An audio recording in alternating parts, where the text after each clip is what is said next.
Welcome to week 9 of the Tim and Chuck Show, presented by Batten Stevens Body Shop. I'm Tim McDonough, joined by my esteemed colleague, Chuck Martinez-Brandon.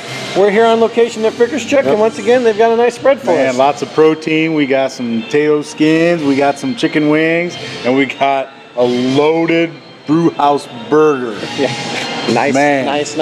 Now, we have to say a great big thank you to the Napoleon student section for that very enthusiastic welcome. Oh, yeah, you know, all those seniors, they don't have senioritis yet. They're still into school, so they're still into it and fired up. Well, and they were fired up after last week's game, Chuck, against Anthony Wayne. Big win, big points for the Wildcats in that one. Yeah. Chuck, let's go to the video and thank Ethan once again for all the shots he gets. You know, let's start off with a UFD, Chuck, an unidentified flying drone. Yeah, you know, over at Hendrick High, they don't care if that's illegal or not over at OHSAA playing field. And for Ethan to see that, that's amazing. Well, it looks like it was just outside, just outside. So, you know, pushing the limits. Okay, but yeah. All right, Chuck. Now, we have another play here where we got Napoleon tight end Sam Meese. He loses his helmet. You know, check this out.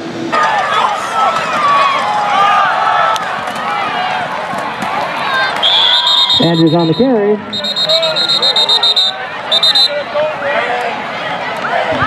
Brought down by Rupp and Berto. No big deal for Sam, Chuck. Man, he didn't even back down. He's like, who needs a helmet? He could have played in the days where they wadded up their helmet, put it in their back pocket. You know? Yeah, picked it up, walked off the field like, got to sit out a play. I'll be back in a minute. Right? Yeah. How about that? Now, Chuck, we should talk about the Napoleon defense. Ethan got some great shots. You know, let's talk about a tackle early in the game. You know, we talked about Evan Brown. He was the running back taking over at quarterback. Yeah. He completes a pass down the field to Nolan Anderson, but we've got Alex Gherkin coming in. Not only does he stop his momentum, strip, fumble recovery. How about that? Does it all in one. That's a lot of fantasy points for me right there. He gets a tackle and a fumble recovery. And a fumble recovery. Not bad. Now, Chuck, Napoleon's up 14-0 going into the second half. Anthony Wayne starts with the ball in the second half. They drive down late. Talk about a little bit about this drive here. You know, this is just a sort of a man-up moment in the game. You know, they're driving down, they get inside the red zone, and the Napoleon defense just stiffens up and shuts them down. I mean, that is a big visit from Cousin Mo. Momentum going to the Wildcats right there. Yeah, they got down to the 5 on a 4th down play. Not so fast. No. We're taking over the football, says Napoleon. Yeah, great job. Yeah, and now, Chuck, last play of the game, it's 14-7. I think Anthony Wayne's facing something like a 4th and 22. Yeah. Evan Brown's looking for something, anything to make a play. Right. And it doesn't happen. You know, a little nose guard. Angel Granados just, you know, keeps working, keeps his motor running, gets some pressure on him there. And then Alex Andrews comes in and a little cleanup duty. Yeah, a big shout out to the Napoleon D. Oh, man, they just tough as nails. You win with defense, I guess. Yeah, handing Anthony Wayne his first Northern Lakes League loss. Mm-hmm. Yeah. Well, Chuck, it's time for our Varsity Club Apparel Game of the Week. And we've got a couple of teams coming in, state ranked, sitting pretty in the playoffs. Yeah. 1 loss each. Swanton, 7-1, 4-1 NWOL. Liberty Center, the exact same record. Both ranked 7th in the state. Swanton in Division 5, Liberty Center in Division 6. And both, like I said, sitting pretty in the playoff picture. Talk about this matchup. Yeah. Rex Lindgren's last regular season home game with the Tigers. Oh, you know, that place is going to be packed. I mean, that when you see, you know, 2 and 3, 4 deep around the fence and all, it's going to be an awesome game, awesome atmosphere, and, you know, thanks to everything that Rex has done for high school football during his tenure there. But this is going to be an old-fashioned, as you like to say, slobber knocker of a game. Yeah. I mean, these two teams just line up, and they'll pound the heck out of you. And this game, you know, sometimes you get tired of saying it, but in the trenches is where this is going to be won. Running games have to get going. They have to motor these teams. And defensively, you have to slow down their running attacks. Well, we've talked about Zach Carpenter from Liberty Center all year. Chucky comes in with 1,352 yards, 16 TDs. But he's not the only guy running the ball for them. No. Christian Chambers has got 536 yards and 6 TDs. And if they need to get a pass off, we've got Jarrett Crew throwing it to Northwest.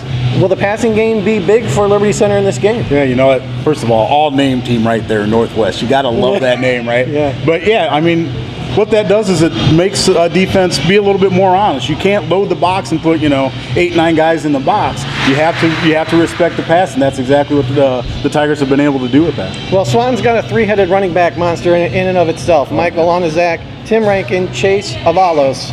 I'm looking at this 24.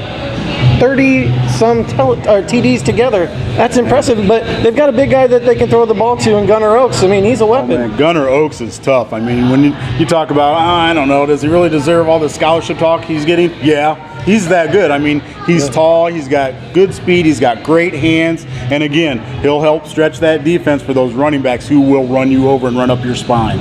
Yeah, so does it come down, like you said, Chuck, in the trenches, but how will the defenses slow these guys down? Yeah, you know, first of all, you've got to get a lot of hats to the football. You can't just hope that one guy's going to make the tackle. You have to come in swarms, and that can be devastating to a running back. He's getting hit 3, 4, 5 times on every play. So it's really going to have to be, 11 guys to the football and everybody doing their jobs. It should be a great matchup in the NWAL on Friday. We're looking forward to it. Oh, yes. All right, Chuck, it's time where we hand out a few awards. Let's start with the Rose Insurance Collision of the Week.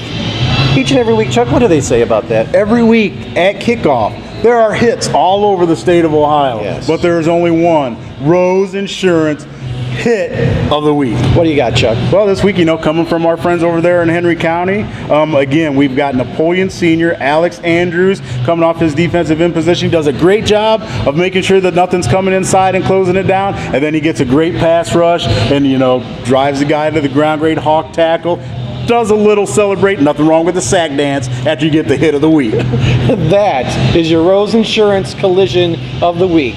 And it's on to our Jacobs Meets Play of the Week from that same game. We have Napoleon quarterback Hunter X, drops back to pass, throws a little swing pass out to Randy Hilton, makes a man miss, jukes out Anthony Wayne's Braden Romack, scoots down the field, and takes it to the house for a 43-yard score.